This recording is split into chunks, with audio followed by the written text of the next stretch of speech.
Hi guys, Claudia Boleyn here, and today we're doing another Buzzfeed quiz. So I'm in my room, you're not seeing my face because it's kind of unnecessary for this quiz sort of video. So we're doing how much of a misandrist are you? I've been linked to this a lot. There's much been said about the old Buzzfeed feminist quizzes. I know they're not exactly great, so we're going to do this as a bit of a laugh, to be honest. I'm not saying Buzzfeed is the pinnacle of feminism. In fact, some of Buzzfeed is incredibly embarrassing and ugh, I don't really want it associated with feminism, to be honest. But okay, so how much of a misandrist are you? How committed to banning men are you? Obviously, you all know me, I'm a hardcore misandrist, and I love banning men, it's just my thing. Seriously though, I've been called a misandrist a lot, and to those of you who watch my channel and know of my views on things, I don't think that I would really tick those boxes. So let's just talk about, just very briefly before we begin, so the idea of misandry, do I think it's a real thing? I mean, yeah, technically it's a real thing, of course, misandry as a word, as a concept is real, but where I think it's kind of ridiculous is that people get called misandrists for not prioritising men rather than for hating men, and yeah, that's been labelled as misandry. So I think that it's how else can I describe it? Alright, so let's say a Nazi. So obviously being a Nazi is a terrible, evil thing, and it gets thrown around a lot, the word Nazi. I mean, I've been called a feminazi before, lots of feminists get called Nazis, and also I think that people on the right who are maybe moderate sometimes get called Nazis by people on the left, and obviously being a Nazi is a real thing, but the people that get called the Nazis are not actually the Nazis. So yeah, I think it's like that. Anyway, that's enough of that, let's begin. Look at her eyes boring into this poor man in his little short. They're quite big actually, aren't they? His unstylish but you rock them shorts. Okay, here we go. New questions will appear as you go along. Okay. Oh, and we're gonna get I thought we were gonna get a sort of thingy at the bottom to tell us what other people thought, but never mind. Okay. How do you sit on public transport? I make sure to wind myself into the smallest possible knot of a human being, lest I should encroach on someone's space. I spread my legs as widely as possible so that no one, especially not a man, can sit comfortably next to me. Or I lay directly across as many seats as possible and hiss if and when men politely ask me to move. So this is obviously a question which is referencing, in a comedic way, I might say, before anyone starts taking this seriously, it's referencing the idea of manspreading, isn't it? So let's just quickly talk about manspreading a little bit.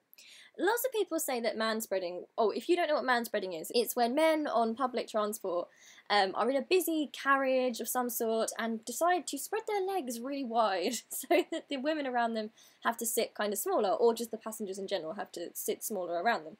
Do I think this is something all men do? Not at all. But have I seen men do it? Yes, I have. Do I think this is a feminist issue?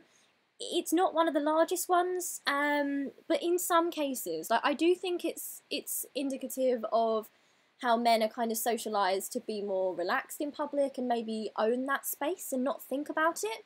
And I think women are conditioned to sort of adapt and to sort of make themselves a bit smaller sometimes. But then on the other hand, most men will have penis and balls between their legs, so they are going to need a bit of space. So I think it's just I don't know, just don't be an asshole about it. I can understand if you got stuff between them, then, give yourself the space you need, but just don't be an arse about it, because I have seen men doing this, and I rarely go on public transport, so this, and yet I have experienced this. I do see men doing this, and it is incredibly frustrating, so stop doing it, dude. So what shall I answer here? I could go for this one, it would be funny, but I'm actually going to go for the first one, because, actually, I'm not answering all this seriously, by the way. But I have anxiety, and I just do not want to be noticed on public transport. I do not want anyone to see me, to look at me. I would rather I just did not exist to people. So let's go for this one. Okay, what is your what? Oh, okay. What is your favourite beverage? Is it tea or coffee, water, soda, or male tears? So let's talk about, this is talking about, I believe there is a male tears mug or something like that some feminists have started using. Now, what do I think about this? Now, I feel like this is a joke that went wrong, and that is a poor joke and insensitive. The idea of male tears is not supposed to invalidate men crying about, actual issues. That's worrying to me, because, for example, in the society we live in today, sorry to bring this video down a bit, but it's true, there is a really high suicide rate for men.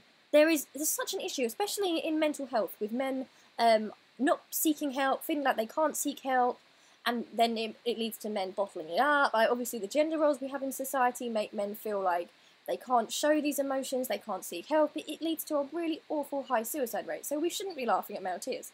However, the instances I've seen of the male tears thing have been a sort of ironic joke, sort of like misandry has been.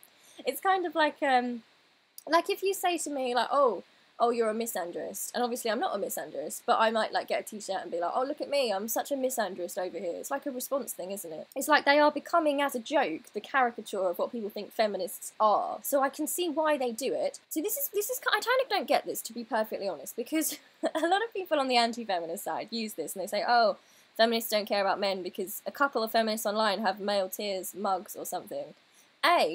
It's only used as a response when men are complaining about women complaining. Usually, I will say there are some people in the feminist community who we would rather were not there. But second of all, like, I watch quite a few anti-feminist YouTubers and things, and some of them are pretty funny, and they sort of they make jokes out of the stereotypes they are given. So sometimes they will pretend to be worse than they actually are.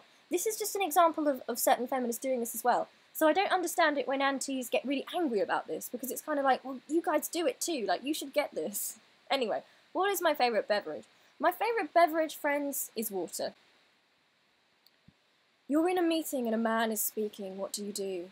Politely listen and nod my head attentively. He probably has a lot of interesting and good things to say. Either not listen, interrupt him, or simply speak over him, or immediately emit a loud shriek that will temporarily deafen all those within a 3-metre radius. Now what is this referencing? I suppose this is referencing the fact there have been a couple of studies, I won't get them on the screen right now, but if you're in the community, you can find them, just look them up, where if there is a mixed group of people in a meeting or something, usually the men will speak more, apparently, according to these studies. And I can believe that, having been, you know, a student and in those situations. Yeah, I can see that. I don't think it's a case of men, like, trying to stamp down the women. Don't let them speak. Hush, ladies, hush. I think it's just more a case of maybe women being conditioned to doubt themselves slightly more. Something I do in my videos all the time, actually, is I'm always saying and like and questioning myself, like in speech. I just did it again, and you'll notice this. Once you've noticed, you won't be able to stop noticing this, and I'm trying to stop doing this. But there is a sort of doubt I think you have as a woman because of that extra scrutiny. So you worry about saying the opinion. Now, I don't know if there's going to be a further question about mansplaining, but this might be an interesting time to talk about this. So let's talk a tiny bit about mansplaining while we are here. So mansplaining is when a man explains something to you which you already know, which you've expressed you know about, and yet they treat you like you are a child and they patronise you because you're a woman. It's not just a man explaining something to you. Like, a man explaining something to you that you don't know is incredibly helpful. Like, I love sitting down and having conversations with my granddad. My grandfather is so intelligent and wise and just knowledgeable on so many things, and he teaches me loads. I love sitting down and listening to Grandad and hearing what he has to say. That's not mansplaining, that's like a man teaching me things, which is healthy. The idea of mansplaining is when a man patronises you because you're a woman and explains something to you which you already know and which you've expressed to him. Yeah, I know that, I'm quite well versed in it myself, and yet they continue to explain. That's something, again, which gets misrepresented. It's not, men can't explain things to me, because sometimes that can be really helpful. There are going to be men who are more knowledgeable on certain subjects, and we should appreciate those thoughts. What do I do when a man is speaking? I politely listen and nod my head attentively, because I believe everyone has a lot of interesting and good things to say. I mean, I could go for these funny ones on the end. I mean, I could go for them. I'm not in that mood, but I could. Okay, how would you react if someone called you a misandrist? I would be sad, or I would laugh, and when the person who called me a misandrist asked me to stop, I would continue to laugh. My shrill laugh even louder. Like, obviously, the second one, because I've been called a misandrist loads. And when I was first on the internet, I used to be really confused by it, because I was like, wait, I'm not actually saying anything anti-men here, why are you calling me a misandrist? And then I realised that certain people will call you a misandrist for literally pointing out sexism against women, and apparently that makes you a misandrist to some people. So I would just laugh and laugh. How do you establish dominance? I don't, silly, men are naturally dominant. I puff up really big and never break eye contact, or I menstruate on my territory. That's disgusting. Alright, let's ignore the last one. Okay, so, Dominance where, I might ask, like, is that, I don't know. Okay, so I don't silly, men are naturally dominant. I puff up really big and never break eye contact. Like, men straight on my territory. Like, maybe this makes me unusual as a feminist, because I'm someone who, like, I'm very pro, like, in this society, or certainly for me growing up, I can only speak for myself, but I know this is an experience lots of women, or people who have periods, you know, relate to. We're taught that it's gross, we're taught not to talk about it, it's kind of embarrassing. I used to be embarrassed even buying pads in a shop. It was like, oh, hide them under something else in the basket. You're not supposed to say to male family members, like, now... Now I kind of would, like, not in detail, like, you understand, but, like, before, I'd be having really bad period pain, and I'd have to make up a lie in front of male family members, like, oh, I just don't feel very well, and they'd be like, why are you clutching your stomach, and, like, almost crying, and I'd be like, oh, I'm just not feeling good, and now I just say, oh, it's my time of the month, and that's that, but before, it was embarrassing, you know, I didn't want to talk about it. But I do feel like menstruation is a weird, like, it's something that just happens to people who have vaginas and wombs. It's not like something I feel particularly proud of, if you know what I mean. It's a bodily function, and I want it to be viewed as a bodily function. I personally do find it kind of gross. That's not me being anti-menstruation at all, just in general, the sort of person I am bodily fluids, all that kind of thing. If you know me in real life, I'm like an obsessive hand cleaner. I don't like to touch, like, bathroom stalls. Certain things on the TV make me feel sick and I can't watch them while I'm eating my dinner. Like, bodily fluids just make me feel gross, to be honest, of all sorts. Not just periods, just all sorts of bodily fluids just freak me out. So I'm very pro, you know, let's be honest about periods, and let's teach about it and make sure people don't feel ashamed. That's really important. But at the same time, I'm also kind of like, I have to admit, like, I don't know if it makes me a bad feminist or not, but periods do gross me out. But that's the same as any bodily fluid at all. They just gross me out. I hate being on my period. Putting that out there right now. I hate it. It makes me feel gross. I'm gonna go, I puff up really big and never break eye contact, because it makes me think of, like, a bird, like a robin or something. How do you feel about all-women reboots of movies? What's the point? It'll never be as good as the original, as men are funnier than women anyway. Or I love anything all-female. Everything should be all-female. I wish the planet was all-female. All-women reboots of movies. They're probably talking about Ghostbusters. I haven't seen Ghostbusters. I don't think there's an issue with them making a female reboot of Ghostbusters. I've heard from some people it was good, from some people they say it wasn't good. I don't know, I'm not a film person, I don't have the attention span for films. I'm more of a TV series person, because you can kind of watch it whenever you're in the mood, and because I'm someone who has, like, depression but also BPD, so my mood switch, like, I can watch loads in one go, or I can have a really shorter attention spans where I can only watch, like, 20 minutes at a time. So the format of those is better for me. But what just in general, like, just take the feminism stuff out of this. This is just me talking about something completely different. It's just made me think of something, which gets on my nerves. Why are we rebooting everything? Like, why right now must we reboot everything? Are there no new ideas? It just drives me absolutely berserk. Everything I see, all the big films, they're reboots of stuff we've already seen. Why? Make new things. What's the next generation gonna do? Like, they won't be able to make reboots, because they'll just be making reboots of the reboots, and then in the future it will just be all the same films over and over and over, and stop doing that, God. Anyway, I'm gonna have to go for the everything should be all female, simply because men are funnier than women. No. Okay, so, do you often speak down to men? Hopefully never.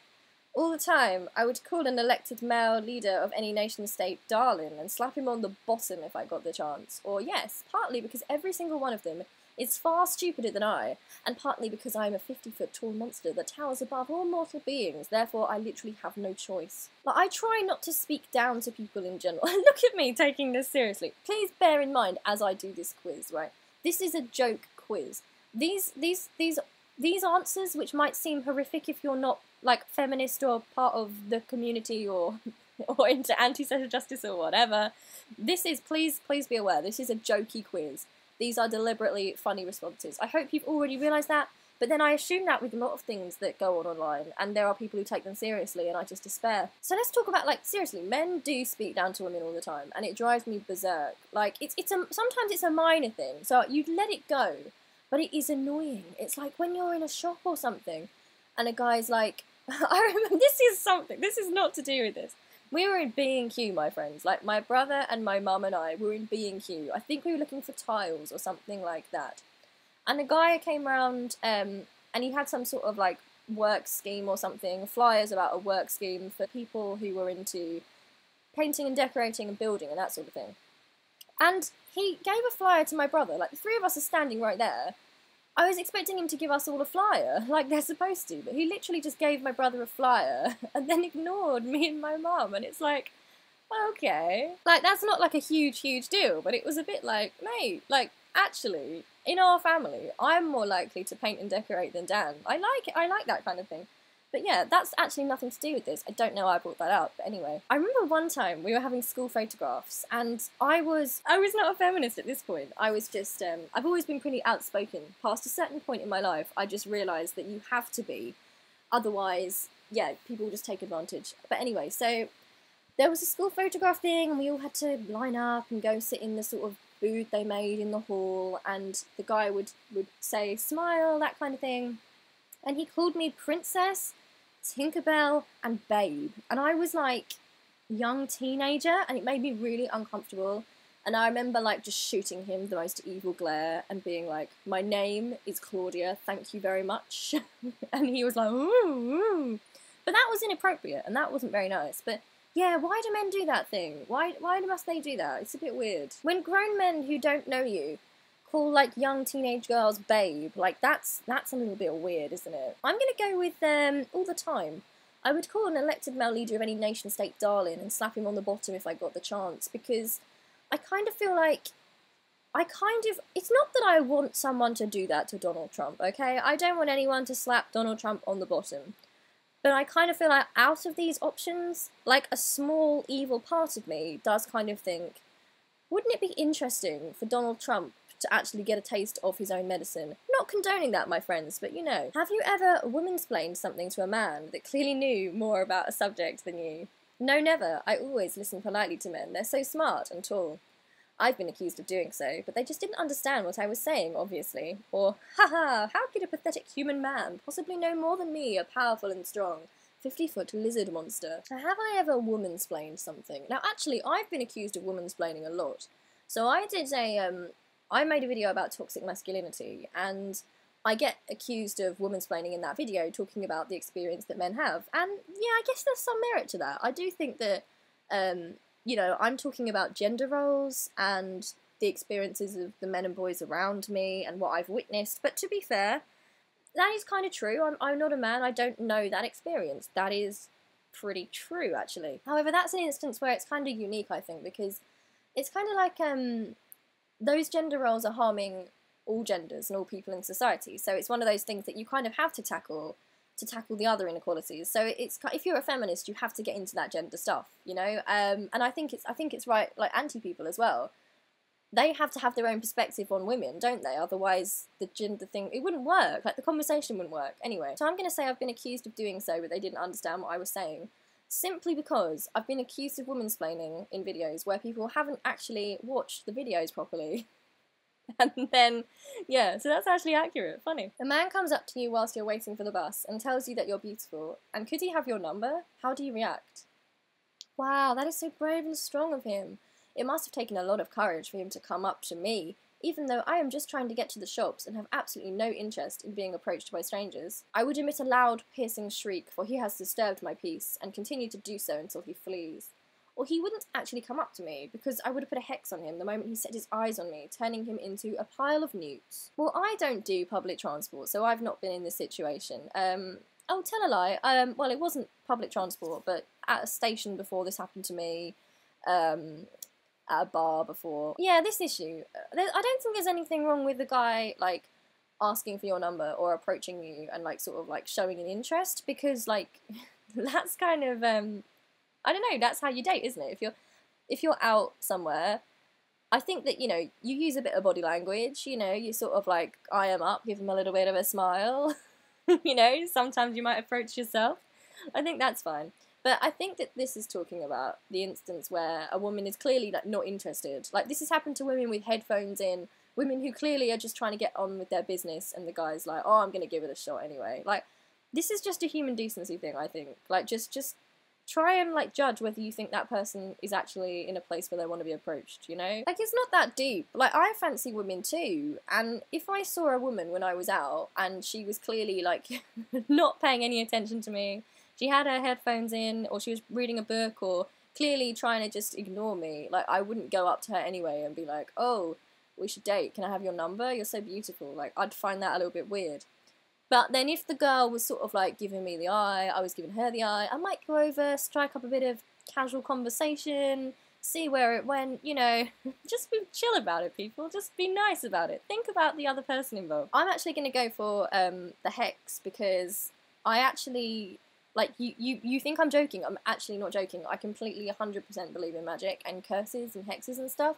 You might think that's weird, but that is actually 100% true. Have you ever put a man in the friend zone? No, absolutely not. I always give the nice guys a chance, and I would never dream of being merely friends with a man if he is sexually attracted towards me. Yes, all the time. I specifically find really nice guys, then I evilly befriend them, and not once offer to give them a blowjob. Have I ever said the word blowjob on this channel before? I feel dirty. Yes, except it's actually what I call the cage of my gigantic pet hydra, who is called Friend, and has a very healthy and organic diet made up purely of nice guys. The friend zone. Like, the concept of the friend zone, this has been talked about so much, but what's a shitty concept? Like, I understand being sad if the person you fancy doesn't fancy you back, but when people complain about being in the friend zone, it's so ridiculous. And like, when, like, the idea of it as well, like, when people get angry about it, I can understand people being like, oh, I'm in the friend zone, it's a bit sad, but I'll get over it. Okay, I can kind of get that. But when people get annoyed about it, like, oh my god, this bitch put me in the friend zone, it's like, she just doesn't fancy you. Like, what? If you like a person, then you should be happy to be in the friend zone and be a friend, you know? Like, you're not entitled to someone just because you fancy them. So there was a guy at school that really liked me for a long period of time, and I just did not fancy him in the slightest. At all. At all. And I remember he wrote me numerous letters, love notes, a poem at one point. It was a real guilt-trippy poem, and one day I might find it.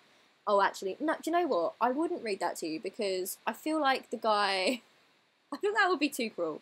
But it was a real guilt-trippy note about how no one else would date me, only you. I'm like, what is to boost a girl's confidence? Like, no one else will date me. It's gotta be you. This went on for a couple of years, and the guy really liked me, and it was like an ongoing joke with people. And this guy just kept going, and I kept saying to him, look, we can be friends, like, I appreciate you as a friend. And to be honest, like, in some ways I actually found it quite creepy, but I didn't want to be mean, so I was like, okay, let's just be friends.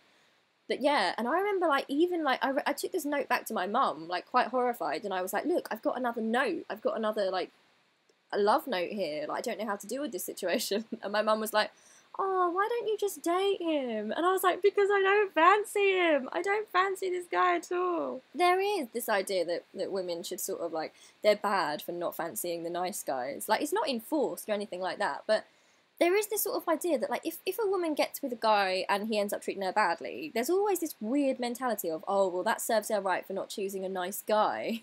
It's like, first of all, you can't tell, really, who's a nice guy or not at first, and loads of guys who start out nice, end up nasty. And second of all, like, you've got to be attracted to a person to go out with them, you know? Like, to most people, that's really important, you know? Otherwise, it's friendship, isn't it? I'm not going to go out with someone just because they're nice. Like, they could be the nicest person in the world, but if I don't fancy them, then it's not going to happen. I have to go for the blowjob answer, just because it makes me feel kind of naughty, just even pressing on that word. Do you think sexism against men exists? Of course, all the bad thing men experience isn't the consequence of a limiting gender binary that negatively impacts everyone in society, but by women discriminating against men.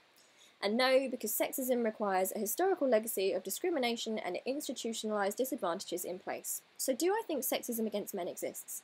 It's like the misandry thing again. It's like, it depends how you're defining sexism. Like, yes, in some ways men are disadvantaged in society, but my perspective is that it does come from a system which negatively impacts women, of gender roles, the gender binary. It's all one, in my opinion, it's all linked. So, yes, men are disadvantaged in certain aspects in our society, but I think that's more down to gender roles, and I don't get people who act like women and feminism are being sexist towards men, because to me, they are fighting the problem which ultimately disadvantages men. in the long run, if that makes any sense. I'm gonna have to go for no here, because, like, although men can be disadvantaged in certain cases, like, I think the idea of sexism against women and misogyny, it all ties in and it all links up to. It's not on the opposite end of the spectrum to what men receive. It's all one. It's all one. Oh, okay, right, what did I get? I'm 60% misandrist. You harbour plenty of hatred for men. However, you've not yet grown all powerful from it. Be sure to get a hearty serving of male tears, and soon you should see your skin become healthy and scaly, and your entire body to grow huge proportions and take the form of a terrifying dragon-like creature. Only then will you be a true misandrist. 60% misandrist, guys, so I want to know what you got in the comments section. I'm a nasty, evil misandrist. I've really got to get another serving of male tears somehow. Oh, Buzzfeed, what would we do without you? Okay, I love you all loads, and yeah, I'll see you really soon. Bye-bye!